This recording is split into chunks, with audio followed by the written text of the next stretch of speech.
Hello everyone, welcome to dejobbing India. और दोस्तों, आज है रविवार और रविवार के दिन हम करते हैं पूरे सप्ताह भर के करंट अफेयर्स का एनालिसिस, रिवीजन। तो आज हम इस लेक्चर में समझेंगे जो ये पूरा वीक रहा है, मंडे से लेकर सैटरडे तक, इसमें कौन से इंपॉर्टेंट करंट अफेयर्स रहे हैं उसको हम आज के लेक्चर में समझने की कोशिश करेंगे। इसी के साथ साथ हम ये भी समझेंगे कि कौन सा करंट अफेयर्स हमारे लिए पढ़ने के लिए है और कौन सा करंट अफेयर्स ऐसा है जिसका कि वेटेज उतना ज्यादा नहीं है। हालांकि एग्जामिनेशन को प्रिडिक्ट करना आजकल काफी ज्यादा इम्पॉसिबल हो गया, लेकिन फिर भी हम फिल्टर्ड करके पढ़ेंगे ही पढ़ेंगे। क्योंकि अगर आप देखेंगे कि अगर मैं सिर्फ एडिटोरियल की बात करूं, द हिंदू और इंडियन एक्सप्रेस की, तो एक दिन में कम से कम 6 एडिटोरियल तो होता ही। एडिटोरियल पेज पे अलग अलग सेक्शंस होते ही हैं। इन 6 में से अगर देखा जाए तो पूरे 6 दिन, क्योंकि 7वें दिन एडिटोरियल नहीं आता है, तो 36 टॉपिक्स तो ऐसे ही हो गए। सिर्फ 1 वीक की बात करो, अगर मैं इसको मंथ के साथ मल्टीप्लाई करूं तो अराउंड 108 टॉपिक्स हो गए। और अगर मैं पूरे साल भर से इसको मैं एनालाइज करूं तो अराउंड 1400 टॉपिक्स हो जाएंगे सिर्फ और सिर्फ करंट अफेयर्स की। तो इस तरीके से अगर आप सभी करंट अफेयर्स को पढ़ते रहेंगे तो आप अपने स्टैटिक के टॉपिक को कब कंप्लीट करेंगे। तो इसी प्रॉब्लम को सॉल्व करते हुए हम लोग आपके सामने लेकर आ गए हैं कुछ ऐसे चुनिंदा टॉपिक करंट अफेयर से रिलेटेड जहां पे आपको एफर्ट नहीं लगाना पड़ेगा करंट अफेयर्स को पढ़ने के लिए। तो सबसे पहले हम चलेंगे आज के पहले लेक्चर पे, पहले पॉइंट पे, पहले टॉपिक पे। तो प्रेसिडेंट द्रौपदी मुर्मू ने 24 गवर्नर्स कॉन्फ्रेंस को उन्होंने क्या किया है, हेल्ड किया है अभी हाल ही में।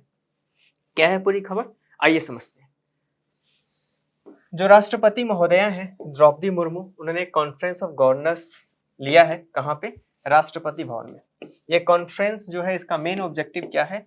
इंपॉर्टेंट नेशनल कंसर्न्स के ऊपर डिस्कस करना, इसी के साथ साथ नेचुरल फार्मिंग, इंक्लूसिव डेवलपमेंट और जुडिशियल रिफॉर्म्स के ऊपर डिस्कस करना, बातें करना, और इसमें किस तरीके से गुणात्मक सुधार लाया जा सकता है उसको डिस्कस करना।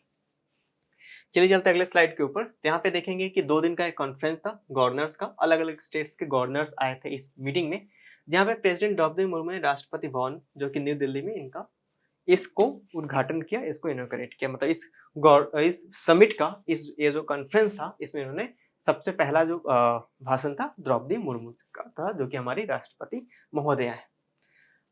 The conference centres on a number of topics that are essential to establishing social programs and forming centre state relations. इसी के साथ साथ जो हमारा जो फेडरल स्ट्रक्चर है, केंद्र और राज्य संबंध है, उस पर भी बहुत ही ज्यादा गुणात्मक चर्चा की गई राष्ट्रपति महोदया के द्वारा।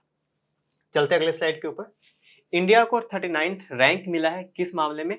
Travel and tourism development index 2024 के मामले में। अब देखिए, यहाँ से भी क्वेश्चंस बनने लगे हैं अब यूपीएससी में भी। अब वो जमाना नहीं रहा कि कुछ सर्टेन टॉपिक से यूपीएससी क्वेश्चन पूछता था, अब वो हर तरह के क्वेश्चंस पूछने के लिए आतुर हो गया है। अभी देखने को मिल रहा है कि वो कुछ ऐसे क्वेश्चंस पूछ रहा है जो कि स्टेट पीसीएस से छोड़ दो, वनडे एग्जाम्स जो होते हैं ना, एसएससी और भी इस तरह के जो रेलवे के एग्जाम्स होते हैं, बैंकिंग के जो एग्जाम्स होते हैं, वहां के भी पैटर्न को उठाने लग गया है अब यूपीएससी। तो हम देखेंगे कि इंडिया को जो 39th रैंक आया है travel and tourism development index में, इसको भी याद रखना है कि इंडिया का रैंक 39th है। और इसी के साथ साथ आपको ये भी याद रखना है कि किसके द्वारा रिलीज किया जाता है। तो इसको अनाउंस किया गया है वर्ल्ड इकोनॉमिक फोरम। इसी के साथ साथ आपको जितने भी वर्ल्ड इकोनॉमिक फोरम के द्वारा जितने भी रिलीज किए जाते हैं इंडेक्स, उन सभी इंडेक्स को आपको क्या करना है, याद रखना है। आगे बढ़े। स्वप्निल जो है वो जीत गए हैं 3rd bronze medal for India. Bharat के लिए तीसरा ब्रोंज मेडल जीता है स्वप्निल कुसाले ने। तो इनके बारे में पढ़ते हैं। इन्होंने एक इतिहास रचते हुए ब्रोंज मेडल जीता है इन्होंने मेंस 50 मीटर 3 पोजीशन शूटिंग में, जो कि ओलंपिक्स अभी जो होने वाला है, जो अभी चल रहा है।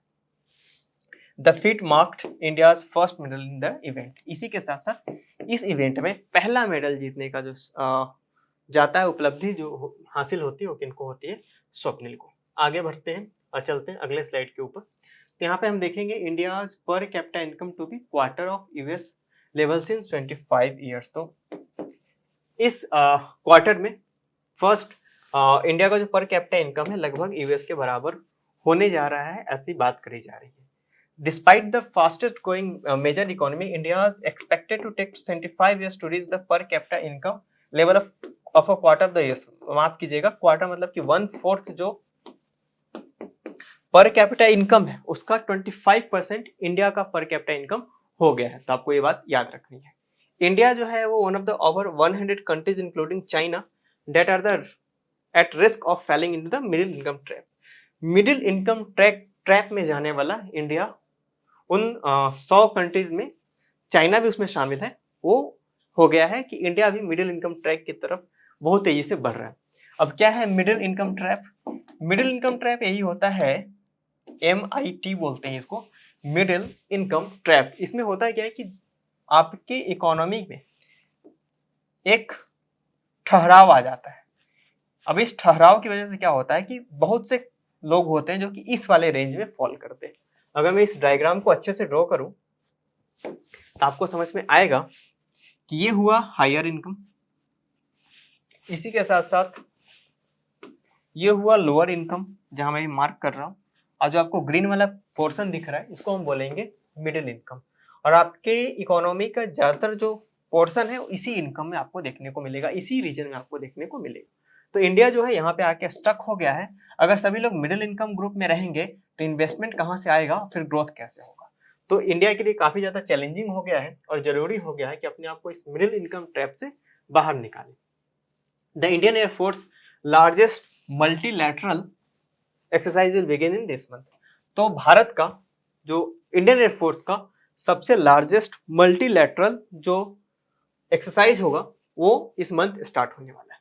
अब इसमें दो चीज है, एक है मल्टीलैटरल, एक टर्म होता है बाइलैटरल, एक होता है मल्टीलैटरल। बाइलैटरल में 2 लोग पार्टिसिपेट करते हैं और मल्टीलैटरल में 2 से ज्यादा लोग पार्टिसिपेट करते हैं। अब जो युद्धाभ्यास होता है, जो मिलिट्री एक्सरसाइज होता है सेनाओं के बीच, आर्मी के बीच होता है, नेवी के बीच होता है, एयरफोर्स और एयरफोर्स के बीच होता है।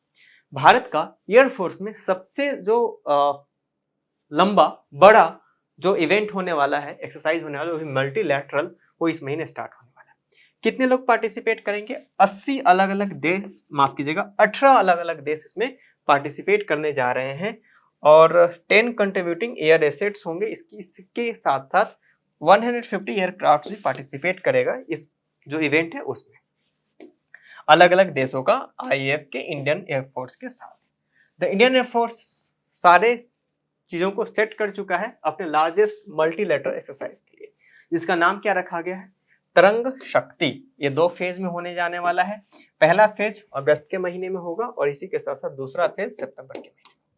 समझ लीजिए कितना बड़ा इवेंट होने वाला है, जिसमें कि कुल मिला के 18 देश पार्टिसिपेट कर रहे हैं और इसी के साथ साथ 150 एयरक्राफ्ट पार्टिसिपेट करेंगे और 2 महीने तक चलेगा ये इवेंट।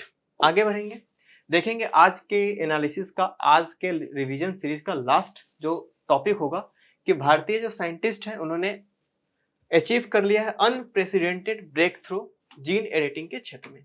अब इस तरह की खबरें आती रहती हैं और जो आपका एग्जामिनेशन कमेटी है इस तरीके के जो टॉपिक्स होते हैं वहां से ज्यादा क्वेश्चन पूछता है। अब साइंस एंड टेक क्वेश्चन तो पूछ रहा है, लगभग यहाँ से क्वेश्चन एग्जॉस्ट हो चुका है। अब क्वेश्चन पूछेगा कहां से? 6th से लेकर 12th के बीच तक ही क्वेश्चन पूछना है उनको।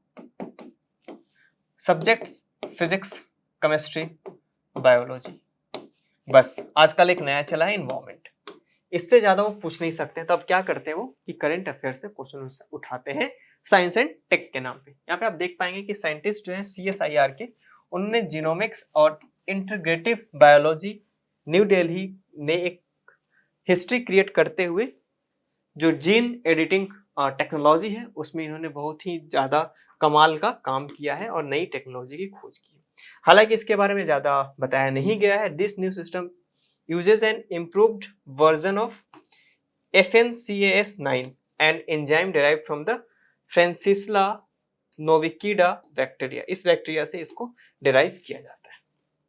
फिलहाल इतना ही अपडेट अवेलेबल है। इसके बारे में जैसे ही और भी अपडेट्स निकलकर सामने आएगा तो हमारे जो साइंस एंड टेक के फैकल्टी हैं वो आपके सामने इसके लिए एक डिटेल्ड वीडियो लेकर आएंगे। तो आज के लेक्चर में फिलहाल इतना ही, अब मिलेंगे नेक्स्ट लेक्चर में। Thank you very much.